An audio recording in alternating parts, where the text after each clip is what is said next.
First of all, the point of writing the plain language summary is really to communicate to the patient at a patient's understanding level, so they should be written at the 6th to 8th grade reading level. Secondly, they should not contain any promotional language or any editorialization of any of the results. You can't just cherry pick the good results from your clinical study and write those.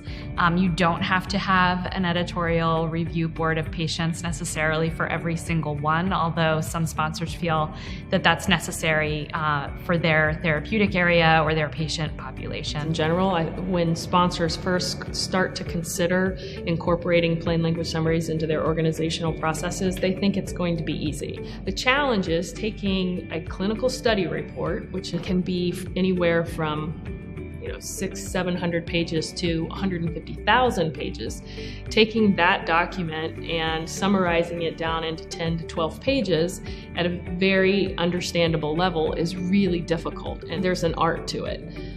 So in best practices in trying to write plain language summaries, I think, looking externally as opposed to trying to internally write them with writers who are used to doing the complex language, and using someone who can step away, who isn't so invested in the specifics of the trial, I think is a better choice. And even if it's someone within your organization, picking individuals who aren't a part of that specific clinical trial team or who don't have prior connections to the specific trial and can really come in from a more unbiased perspective, I think is beneficial. The other benefit with going with an organization that is working across multiple sponsors is you get the benefit of their knowledge in what works and what doesn't work across multiple sponsors. At the end of the day, within your organization, have to come up with your own processes. You have to, within your organization, get buy-in,